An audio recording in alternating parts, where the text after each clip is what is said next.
everybody, how are you? I hope you all are fit and fine. So welcome into the class 7. Class 7 में हम exercise 1.4 start करते हैं. ठीक है, exercise 1.4 के कुछ क्वेश्चन हम पहले कर चुके हैं, लाइक क्वेश्चन नंबर 1 और 2 हम प्रीवियसली परफॉर्म कर चुके हैं. ठीक है, ए और बी जो थे हमारे फिल इन द ब्लैंक्स और टिक मार्क वाले. अब हम सी वाले एक्सरसाइज सॉल्व करेंगे. तो सी वाले एक्सरसाइज देखते हैं. सी वाले एक्सरसाइज में है evaluate each of the following. तो सी का फर्स्ट का ए मैंने आपको सॉल्व करा हुआ है 50 डिवाइड बाय -5. देन 50 को जब 55 से 50 को डिवाइड करेंगे तो 5 1 5 और 0 एज इट इज. ठीक है, अब एक वैल्यू पॉजिटिव में एक वैल्यू नेगेटिव में है. तो अकॉर्डिंग टू द रूल जब एक वैल्यू पॉजिटिव में और एक वैल्यू नेगेटिव में होती है तो आंसर हमेशा नेगेटिव में आता है. रूल्स आपको मैंने कल लिखवाए थे तो आपने ये पढ़ लिए होंगे. So let's see in the B में आपको 9 को 36 से डिवाइड करना है. तो 9 4 जा 36. ये तो आपका आ गया, लेकिन ये नेगेटिव में है और ये नेगेटिव में है. तो अकॉर्डिंग टू द रूल्स जब ये भी नेगेटिव में होगा और ये भी नेगेटिव में होगा तो आंसर पॉजिटिव में आएगा. मैंने रूल्स लिखा है, आप एक बार देखो, चेक करो. आंसर पॉजिटिव में आएगा जब दोनों नेगेटिव में होंगे. अब क्वेश्चन नंबर सी और डी आपको खुद से करने हैं, बिल्कुल एज इट इज सेम है. ठीक है, सी और डी वाले बिल्कुल सेम है, आप कर लेंगे. फिर आप एक्सरसाइज ई देखते हैं. एक्सरसाइज ई में है 0 को आप डिवाइड करो -12 से. ठीक है, 0 को अगर आप किसी भी चीज से डिवाइड करते हैं तो आंसर तो हमेशा 0 ही आता है. तो ये तो 0 आ जाएगा आपका. अब हम देखते हैं एफ. एफ में इन दोनों के बीच में डिवाइड है, तो इनको डिवाइड करने से पहले ब्रैकेट्स को सॉल्व करना पड़ेगा. तो पहले हम ब्रैकेट्स को सॉल्व करेंगे. -6 + 5 दोनों का साइन डिफरेंट है तो सब्ट्रैक्शन होगा. सब्ट्रैक्शन होगा तो 6 में से 5 जाएंगे तो 1 आएगा. ठीक है, अब ये नेगेटिव में ये पॉजिटिव में है. साइन किस पर डिपेंड करेगा? ग्रेटर डिजिट पे, और ग्रेटर डिजिट का साइन है नेगेटिव, तो साइन भी नेगेटिव आ जाएगा. ठीक है, डिवाइड बाय 2 और 1. ये नेगेटिव में ये पॉजिटिव में है तो आपका माइनस होगा. 2 में से 1 गया तो 1 आएगा. साइन ग्रेटर डिजिट पे डिपेंड करेगा. ग्रेटर डिजिट 2 है तो 1 का साइन नेगेटिव आएगा क्योंकि 2 का साइन नेगेटिव है. अब 1 को 1 से डिवाइड करेंगे तो 1 ही आएगा ऑब्वियसली, और दोनों के साइन नेगेटिव में है तो according to the rules answer जो होगा पॉजिटिव में आएगा. ठीक है, अब आप सी का ही क्वेश्चन नंबर 2 देखो. क्वेश्चन नंबर 2 में आपको फिल इन द ब्लैंक्स को फिल करना है. आपको ऐसी वैल्यू यहाँ पर लिखनी है कि आपका आंसर -1 आ जाए. क्या आ जाए? -1. तो देखो -48 लिखा मैंने यहाँ पे, तो 48 को 48 से डिवाइड किया तो 1, और ये नेगेटिव में ये पॉजिटिव में तो आंसर आया -1. तो आ गया -1 आंसर. इसका मतलब इस फिल इन द ब्लैंक्स में आएगा -48. ठीक है, बी वाला देखो. बी वाले में आपका 4 है. आपको यहाँ पर ऐसी वैल्यू पुट करनी है कि आंसर 3 आ जाए. तो मैंने यहाँ पे 12 पुट किया क्योंकि 4 3 12 आता है, तो 12 आ गया 3 आंसर. तो यहाँ पर आएगा 12 इस फिल इन द ब्लैंक्स में. फिर आप सी वाला देखो. आपको ऐसी वैल्यू पुट करनी है कि 1 से डिवाइड करने पर -87 आ जाए. तो ऐसी ओनली 1 से कुछ भी डिवाइड करेंगे तो वो -87 ही होगा. जब 1 को 87 से डिवाइड करेंगे तो 87 आएगा, क्योंकि एक साइन नेगेटिव में एक साइन पॉजिटिव में है तो नेगेटिव आ जाएगा ग्रेटर. ठीक है, वैसे -75 है, आपको आंसर लाना है -1. ठीक है, तो किससे डिवाइड कर रहे हैं कि 1 आ जाए. तो ऑब्वियसली 75 को 75 से डिवाइड करने पर ही 1 आएगा, और पॉजिटिव वाला 75 आएगा आंसर, क्योंकि आपके आंसर माइनस में आ रहा है. तो एक वैल्यू नेगेटिव में होनी चाहिए और एक वैल्यू पॉजिटिव में होनी चाहिए, तभी आंसर माइनस में आएगा. ठीक है, अब आपकी एक वैल्यू तो पहले से ही नेगेटिव में है, तो आप जो फिल इन द ब्लैंक्स में वैल्यू लेंगे वो पॉजिटिव लेंगे, ताकि डिवाइड करने पर -1 आंसर आए. आप मेरी बात समझ रहे होंगे कि -1 आंसर के लिए एक वैल्यू पॉजिटिव और एक वैल्यू नेगेटिव होनी चाहिए. ठीक है, अब एक वैल्यू नेगेटिव है एक वैल्यू पॉजिटिव है. नेगेटिव वाली तो पहले से दी हुई है, तो 75 जो आएगा आंसर +75 आएगा. ठीक है, अब हम क्वेश्चन नंबर 3 देखते हैं कि क्वेश्चन नंबर 3 क्या बोल रहा है. ठीक है, तो अब हम क्वेश्चन नंबर 3 देखते हैं. क्वेश्चन नंबर 3 में क्या होगा, आपको इन दोनों को नॉन इक्वल टू है, ये दोनों में इक्वल नहीं है, ये प्रूफ करना है. तो इस प्रूफ करने के लिए हम देखते हैं कि आपको क्वेश्चन नंबर 3 जो है सी का, उसमें ए में आपको ए की वैल्यू 15, बी की 13 और सी की -4 दी है, तो हमको यहाँ पर वही वैल्यू पुट करनी है। मैंने वही पुट किया है, ए की वैल्यू 15 है तो 15 पुट की, देन डिवाइड, बी की वैल्यू 13 है और उसके बाद सी है, सी की वैल्यू -4 है, तो मैंने ये पुट कर दी। फिर नॉन इक्वल टू प्रूफ करना है, ए की वैल्यू 15 है, बी की 13 है, प्लस ए की वैल्यू 15 है, सी की वैल्यू -4 है, बस वैल्यूज पुट करनी है, वही किया।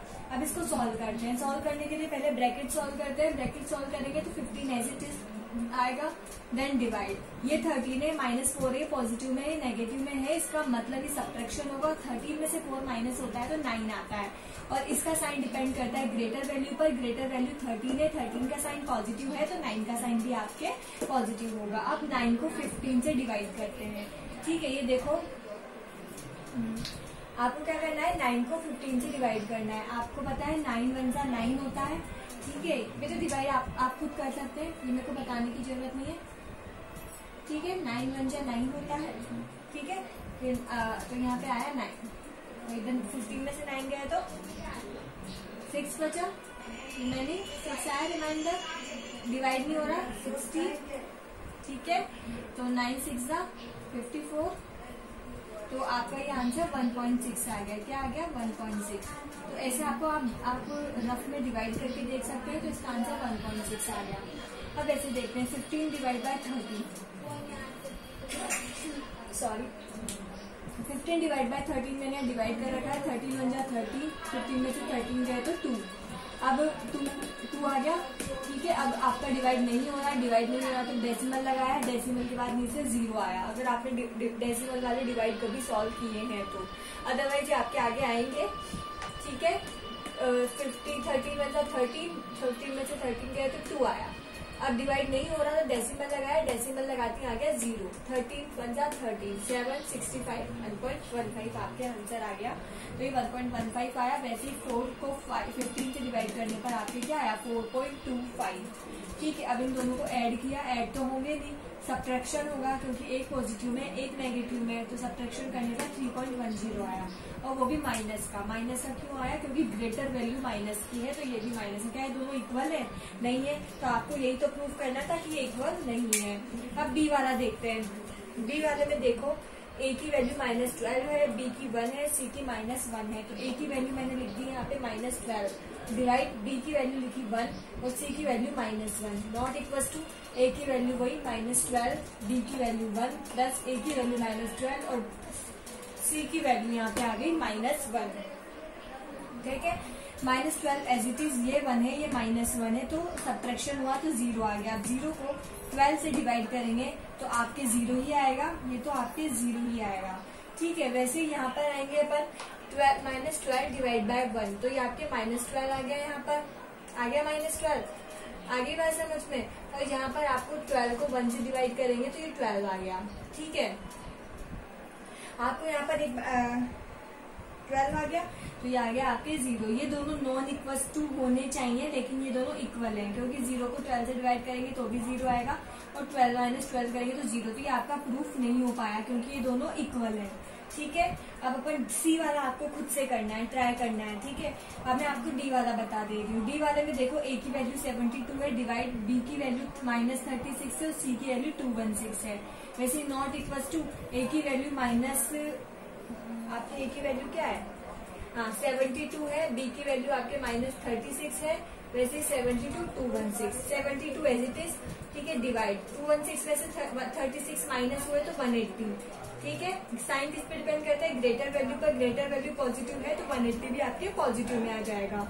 अब नॉट इक्वल टू आ जाएगा 72, आप एज इट, अब -36 को 72 से डिवाइड करेंगे तो 36 2 जा आता है 72, तो मैंने 2 लिख दिया, और एक पॉजिटिव है एक नेगेटिव है, तो आपकी ये वैल्यू किस में आएगी, नेगेटिव में आएगी।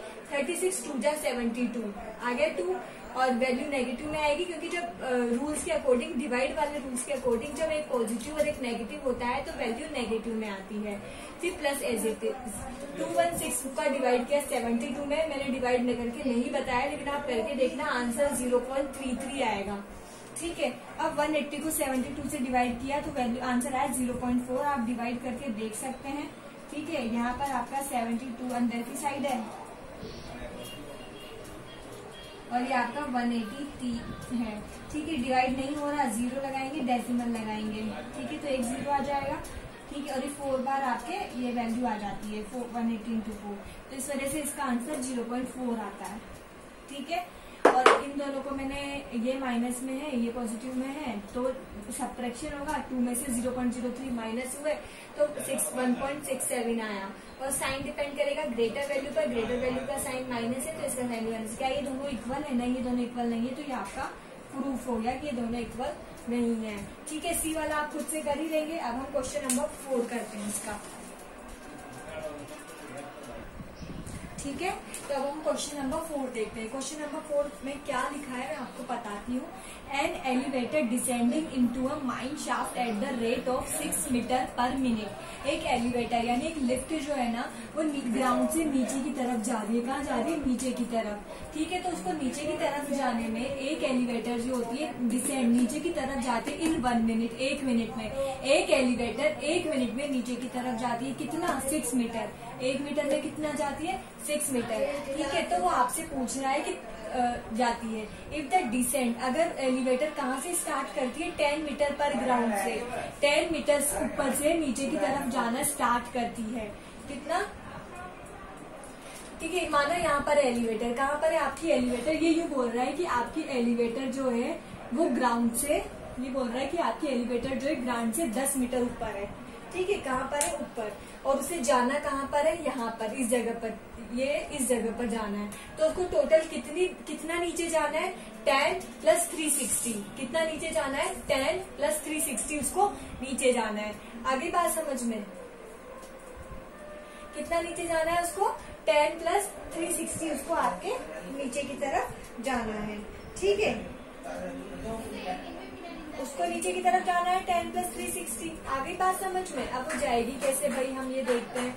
ठीक है, 1 मिनट। ठीक है, तो total descending of elevator, total कितना नीचे जाना है उसको? क्योंकि नीचे की तरफ जाना है, उसे कितना जाना है? नीचे की तरफ। तो नीचे के लिए साइन -360 होगा और इसका -10 होगा। तो 360 और 10 को ऐड करने पर -370 मीटर आ जाएगा। टोटल आया, क्योंकि उसे टोटल कितना जाना है? 10 मीटर तो ग्राउंड से ऊपर तक का जाना है और 360 मीटर नीचे वाला जाना है, यहाँ से उसे यहाँ तक जाना है। तो टोटल कितना आया? 360 + 10, तो आ गया 370 मीटर। अब आपने यूनिट रूल मैंने आपको पहले भी बताया कि 6 मीटर डिसेंडिंग में, ठीक है, 6 मीटर डिसेंडिंग में उसे कितना टाइम लगता है? 1 मिनट। अभी बताया कि एक एलिवेटर 1 मिनट में 6 मीटर जाती है, तो 6 मीटर डिसेंडिंग में उसे कितना टाइम लगता है? 1 मिनट। तो 1 मीटर डिसेंडिंग में 1/6, 1 मीटर डिसेंडिंग में 1/6 मिनट। और 350 मीटर डिसेंडिंग में डिस्टेंस कभी नेगेटिव में नहीं लेते, तो मैं इसका नेगेटिव साइन हटा देती हूँ, क्योंकि डिस्टेंस को कभी नेगेटिव में नहीं लेते हैं। तो 370 मीटर डिसेंडिंग में उसे कितना टाइम लगेगा? 370 मीटर से 1/6 × 350। ठीक है, तो अब क्या आ गया? मैंने इसको इससे मल्टीप्लाई किया तो ये आपके आ गया यहाँ पे, यहाँ पे आपके आ गया 370। क्या आया? 370। अब मैंने 6 को 370 से डिवाइड किया, देखो किया हुआ है, 6 6 36 आया, रिमाइंडर बचा 1। ठीक है, और 0 लगाया, तो 6 1 जा 6, 1, 10 में से 6 गया 4। तो ये डिवाइड कर लेना है, डिवाइड करना तो आपको आता ही है। तो मेरे आंसर आया 61.64 मिनट। क्या आंसर आया? 61.64 मिनट। अब आपको पता है 60 मिनट + 1 मिनट में इसे लिख सकती हूँ। 61 है ना, तो इसको 60 + 1 लिख सकती हूँ, तो यानी 60 मिनट + 1 मिनट। तो 60 मिनट को मैं 1 आवर लिख सकती हूँ, 1 आवर, बचा हुआ 1 मिनट और बचे हुए 64 सेकेंड। 61 है तो इसे 60 + 1 लिख सकती हूँ। 60 आपका 1 आवर हो गया, 1 मिनट और 64 सेकेंड, ये आपका आंसर आ गया। ठीक है, क्वेश्चन समझ आया होगा आपको? ठीक है, अब आप क्वेश्चन नंबर 5 देखो। क्वेश्चन नंबर 5 आपका क्या बोल रहा है? The temperature at 12 Noon was 10 degree centigrade above 0। वो बोल रहा है कि 12 बजे आपका टेम्परेचर कितना है? 10 डिग्री सेंटीग्रेड अबोव 0। अबोव 0 का मतलब +10 डिग्री सेंटीग्रेड, क्योंकि जी आपको पता है ये नंबर लाइन के अकॉर्डिंग 0 से ज्यादा वाली वैल्यू प्लस में होती है। तो अबोव 0 यानी टेम्परेचर है +10 डिग्री सेंटीग्रेड। ठीक है, उसके बाद बोल रहा है कि आपका टेम्परेचर जो है पर आवर डिक्रीज होता है, कितना? 2 डिग्री सेंटीग्रेड। 1 घंटे में 1 आवर में आपका टेम्परेचर 2 डिग्री सेंटीग्रेड डिक्रीज होता है। तो आपसे पूछ रहा है कि -8 degree centigrade temperature would be, आपका जो -8 डिग्री सेंटीग्रेड टेम्परेचर है वो कितने टाइम पर होगा।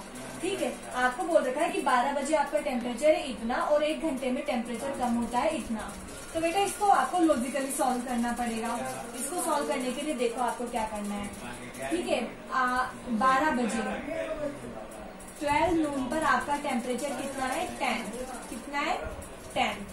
ठीक है, अब आपको देखना है कि 1 बजे 1 o'clock पर आपका टेम्परेचर कितना होगा 10 - 2 = 8। मैंने ऐसा क्यों किया, क्योंकि बोल रहा है कि 1 आवर में आपका टेम्परेचर कितना कम हो रहा है 2 डिग्री सेंटीग्रेड डिक्रीज हो रहा है। तो जब 12 से 1 पे गए तो कितना आवर हो गया 1 आवर। तो 1 आवर में टेम्परेचर कितना डिक्रीज हो गया 2, तो 10 में से 2 माइनस कर दिया तो आंसर आ गया 8। आगे ना समझ में, तो अभी आपका आया 8 डिग्री सेंटीग्रेड। फिर आपका 12 बजे कितना टेम्परेचर होगा, अब 8 में से भी 2 माइनस कर दो यानी कि 6। ठीक है, उसके बाद 3 बजे आपका कितना टेम्परेचर होगा 6 में से भी 2 माइनस कर दो यानी कि 4। फिर आपका 4 बजे कितना टेम्परेचर होगा, फिर 4 में से भी 2 माइनस कर दो क्योंकि हर आवर में आपका 2 डिग्री सेंटीग्रेड टेम्परेचर कम हो रहा है। तो 4 बजे आपका कितना टेम्परेचर होगा 4 o'clock पर, वो होगा आपका 2। ठीक है, फिर आपका 5 o'clock कितना टेम्परेचर होगा 2 में से भी 2 माइनस कर दो यानी 0, कितना होगा 0। फिर आपका 6 o'clock पे कितना टेम्परेचर होगा 6 o'clock पर। ठीक है, 0 में से भी 2 माइनस करो, 0 में से अब आप 2 माइनस करोगे तो क्या आएगा -2, क्या आएगा -2। तो आपका 6 o'clock पे -2, आपको तो -8 पे बताना है ना। तो 7 बजे आपका कितना टेम्परेचर होगा 7 बजे आपका टेम्परेचर होगा -2 में से भी 2 माइनस करो क्योंकि 2 डिग्रीज होगा ना, तो आपका होगा -4। अब 8 बजे आपका कितना टेम्परेचर होगा 8 बजे फिर 2 डिग्री डिक्रीज होगा, 2 डिग्री डिक्रीज हुआ तो -6। अब 9 बजे आपका कितना टेम्परेचर होगा 6 में से भी 2 माइनस करो क्योंकि 2 डिग्री डिक्रीज करना है तो -8। ठीक है, तो एक बात ये हो गई। ठीक है, तो आपका -8 डिग्री सेंटीग्रेड कितने टाइम पर हुआ 9 बजे। तो इसका आंसर क्या हुआ 9 o'clock पर आपका टेम्परेचर 9 होगा। आपको बात समझ आई। 12 पे 10 डिग्री सेंटीग्रेड है, 1 घंटे बाद यानी 1 बजे 2 डिग्री सेंटीग्रेड कम हो गया। बोल रहा है वो आपको कि 1 आवर में 2 डिग्री कम हो रहा है। तो 10 - 2 यानी आपका हो गया 8। उसके बाद 2 बजे यानी वापस से 1 आवर बाद हो गया 6, वापस से 3 o'clock। तो ऐसे 2 माइनस करते जाना है और -8 तक लेके आना है। -8 तक क्यों लेके आना है, क्योंकि -8 पर ही वो आपका टेम्परेचर पूछ रहा है। ठीक है, तो -8 पे आपका टेम्परेचर कितना हो गया 9 o'clock। अच्छा, एक और देखो, वो आपसे एक क्वेश्चन ये भी पूछ रहा है कि what would be the temperature at midnight. Midnight कितने बजे, मिडनाइट पे कितना टाइम होता है, मिडनाइट पे 12 बजे होता है। क्या होता है 12 बजे, तो 9 बजे, फिर 10 बजे, फिर 11 बजे और फिर 12 बजे। अब वो पूछ रहा है कि 12 बजे कितना टेम्परेचर होगा। ठीक है, ये आपसे पूछ रहा है वो कि 12 बजे कितना टेम्परेचर होगा। ये आपको अलग लिखना है, फिर ये दोबारा से लिखना है। ठीक है, ये मैं इसी में करके बता रही हूँ। अब 9 बजे -8 है तो 10 बजे कितना होगा, वापिस से -2 हो जाएगा यानी -10। 11 पे -12 और 14 पे -14। ठीक है, तो आपको पता लग गया होगा कि 12 बजे आपका टेम्परेचर -14 डिग्री सेंटीग्रेड होगा। ठीक है, तो आपको इसको ऐसे सोल्व करना है बच्चों, 2 डिग्री सेंटीग्रेड डिक्रीज करते जाना है, उससे आपका टाइम आ जाएगा। फिर आपसे पूछा है मिडनाइट पे कितना टेम्परेचर होगा, तो मिडनाइट पे आपका टेम्परेचर -14 डिग्री सेंटीग्रेड होगा।